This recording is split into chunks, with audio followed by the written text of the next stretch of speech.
உங்களுடைய இந்த பொன்னான நேரத்துக்காக நன்றி. நம்ம இன்னைக்கு பார்க்க போகிறது ஒரு சூப்பரான டிஃப்ரெண்ட்டான ஹெல்த்தியான ஒரு பிரேக்ஃபாஸ்ட் அண்ட் டின்னர் ரெசிபி தான் பார்க்க போகிறோம்.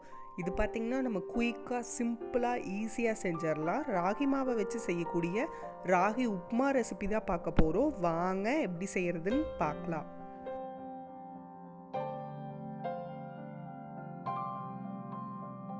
ஃபஸ்ட்டு ஒரு மிக்சிங் பவுல் எடுத்துக்கலாம். அதில் 1 கப் ராகி மாவு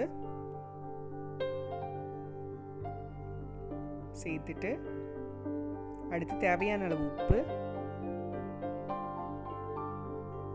இது கூட கொஞ்சம் கொஞ்சமாக தண்ணி தெளித்து, தண்ணி நிறையா விட்டுறாதீங்க, கொஞ்சம் கொஞ்சமாக தெளித்து நல்லா பிசைஞ்சுக்கலாம்.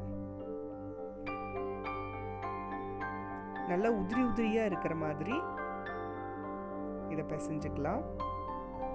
இங்கே பாருங்கள், இந்த மாதிரி இருக்கணும். இதை அப்படியே போட்டோம்னா கீழே உதிரி உதிரியாக உழுகணும். இப்போ இதை ஓரமாக வச்சுட்டு அடுத்து ஒரு இட்லி பாத்திரத்தில் தண்ணியை சூடு பண்ணிட்டு இட்லி தட்டை வச்சு நம்ம பிசைஞ்சு வச்சுருக்கிற மாவு எல்லாத்தையும் இந்த தட்டில் சேர்த்துடலாம்.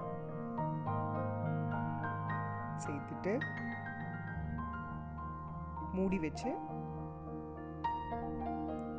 ஒரு 5 நிமிஷம் போல் நல்லா வேக வைக்கலாம். ஓப்பன் பண்ணி பார்க்கலாம். நம்மளோட மாவு எல்லாமே நல்லா வெந்துருச்சு. நம்ம ஸ்டவ் ஆஃப் பண்ணிட்டு இதை அப்படியே வேறொரு பவுலுக்கு மாற்றிக்கலாம். மாற்றிட்டு இதை ஓரமாக வச்சிடலாம்.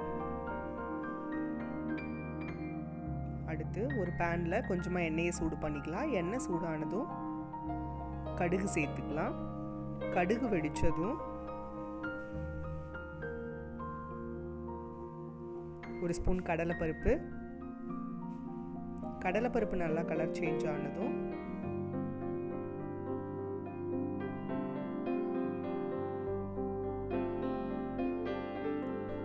சின்ன துண்டு இஞ்சி பொடி பொடியாக கட் பண்ணி அதில் சேர்த்துக்கலாம். இதை ஒன்ஸ் வதக்கிட்டு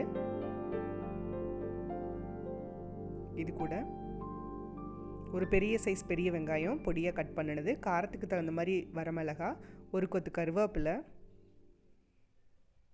இது எல்லாத்தையும் ஒன்றா சேர்த்துட்டு நல்லா வதக்கிக்கலாம். வெங்காயம்லாம் நல்லா வதங்கினதும் நம்ம ஆல்ரெடி வேக வச்சுருக்கிற இந்த ராகி மாவு உள்ளே சேர்த்துக்கலாம். சேர்த்துட்டு இது எகைன் இன்னொரு 5 நிமிஷம் போல் நல்லா வதக்கிக்கலாம். மீடியம் ஃப்ளேமில் வச்சு நல்லா வதக்கிட்டு லாஸ்ட்டாக கொஞ்சமாக நறுக்கின மல்லி இலை தூவி நல்லா கலந்து விட்டுக்கலாம்.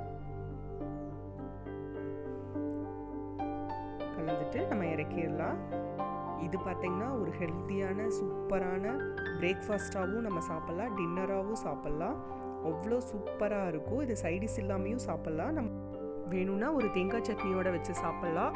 நீங்களும் வீட்டில் ட்ரை பண்ணி பாருங்கள். 6 சுவைகளும் சங்கமிக்கட்டும் அனைவரது இல்லங்களிலும்.